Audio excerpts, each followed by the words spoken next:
আপনাদের হিন্দু বন্ধু আছে না? এই হিন্দুদের সাথে যখন কথা বলবেন উল্টাপাল্টা কথা না বলে এই 10টা পয়েন্ট নিয়ে আলোচনা করবেন। আপনাদের অফিসে হিন্দু কলিগ আছে না? তাদেরকে যখন ইসলামের দাওয়াত দিবেন এই 10টা পয়েন্টের আলোকে কথা বলবেন, পারা যাবে?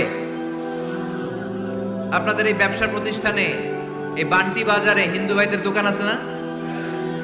পাশে যদি মুসলিম ভাইয়ের কোনো দোকান থাকে তার সাথে যখন আলাপচারিতা করবেন তখন এই 10টা পয়েন্ট নিয়ে কথা বলবেন। দেখবেন ইসলামের সৌন্দর্য দেখে সেও কালিমা পড়ে মুসলমান হয়ে গিয়েছে।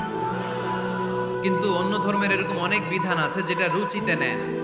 হিন্দু ধর্মের অনেক ভাইরা আমার আলোচনা শুনে, অনেক হিন্দু আমাদের হাতে মুসলমান হয় আলহামদুলিল্লাহ। হিন্দু ধর্মের প্রতি শ্রদ্ধা রেখেই বলছি, তাদের ধর্মে একটা বিধান আছে যে আপনি ভালো হিন্দু হতে চাইলে আপনাকে গোমূত্র পান করতে হবে, মানে গরুর পেশাব পান করতে হবে। এবং অবাক করা কাণ্ড, তারা ইন্ডিয়া থেকে এটাকে রপ্তানি করে ইউরোপ আমেরিকাতেও পাঠায়। কারণ ইউরোপ আমেরিকার যে হিন্দুরা আছে সেখানকার সুপার স্টোর থেকে, শপিং মল থেকে ওইটা কিনে কিনে পান করে। আপনারা যদি বলে এই যে 1 বোতল নিয়ে আসছি গরুর পেশাব, এটা খাইলে তোর 1 কোটি টাকা দিব, খাইবেন? আমি কমু তুই নিয়ে আইসস, তুই খা, ঠিক কিনা?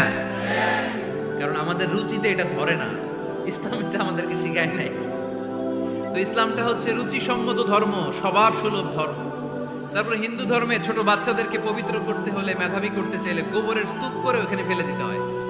ওই বাচ্চা ছুটে আসবে, কান্না করবে, আবার ফেলতে হবে। ওর গা গোবর দিয়া একেবারে বিউটি পার্লারিং করে তারপরে ওর গোসল করাইলে ও খুব ভালো হয়ে যাবে, এরকম আইডিওলজি তারা বিলিভ করে। তো এটা একটা প্রাণীর মল কারো গায়ে মেখে পার্লারিং করা, এটা কি আমাদের আকলে ধরে? আমাদের ধর্মে এরকম কোনো বিধান আছে? হিন্দু